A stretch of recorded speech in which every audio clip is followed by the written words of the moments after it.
All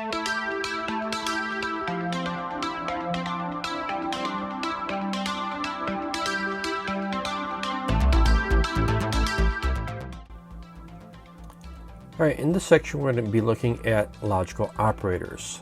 The objectives here is going to look at the different types of logical operators, look at the Boolean value results from that, and then we're going to evaluate utilizing various rules in terms of what happens when we utilize these operators. So once again, we have different types of operators. We have basically the double equals again, and that's basically identifying that that is going to be similar and test if the conditions are true. We have the and, which is basically referring to as a conjunction, test to see if they are going to be the same. So that means we're comparing two things. Then we have a disjunction, returns true if one of the statements is going to be true. So when we're comparing values, and we'll take a look how that works. And then negation is going to be the reverse result. So if it returns false, we're going to say not, and then it'll be the opposite of that. So let's take a deeper dive in terms of what this actually means. So the logical operator is going to be based off, again, and, or, and not. And sometimes they're referred to as Boolean operators. Now, when we're looking at logical operators of the and the or, the operator needs to have two operands, or basically two expressions, meaning this. And that means when we're going to be evaluating, it's going to be either a true or a false when the conditions are evaluated. Right, when we're comparing operands, or basically another term here is going to be the expressions, all conditions must be the same, meaning this. So we have one expression or operand and another operand, and basically if this one is true and that's true, the overall answer then is going to be true. So let's take a look at this. So we're comparing two operands here. So is 7 less than 9? So that's a true. And is 10 greater than 7? That's a true. So overall, this is a true statement. Now, another way of looking at this is creating a little matrix here. So we have basically the operands, or the expressions that we're utilizing, and then in between we have the and. So if we have basically true and true, that is going to result in true. If we have true and false, that is going to evaluate as false. If we have false and true, that's going to evaluate as false. And then basically false and false, that is also going to generate a false. When we're writing code and comparing two things and utilizing the and, basically depending on the condition, this is what's going to be evaluated.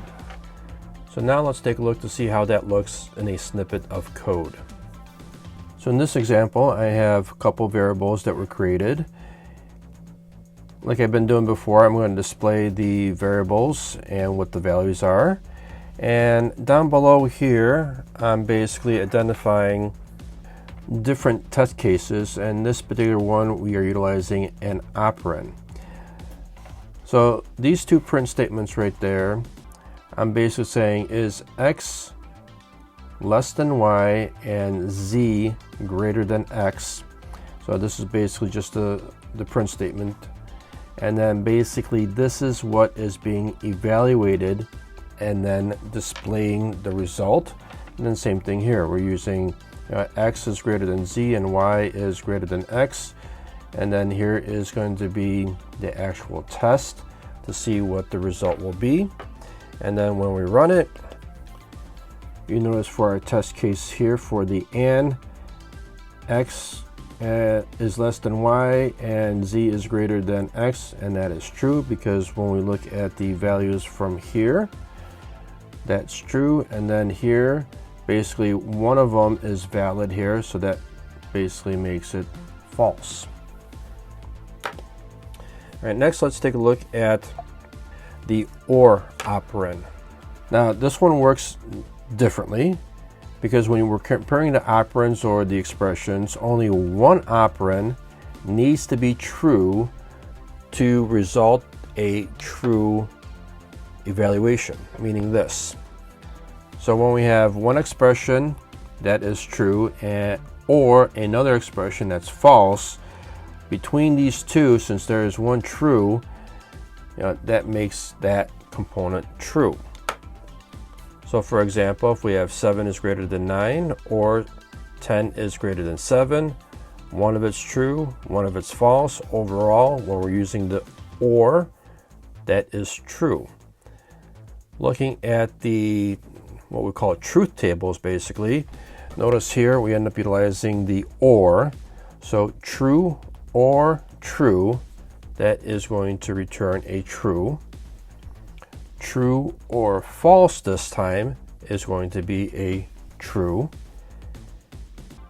Then we have false or true, which is going to generate a true. And then when we have false or false, that's going to generate a false. So again, this is basically showing you of the OR. Now let's go ahead and take a look to see how that looks in code.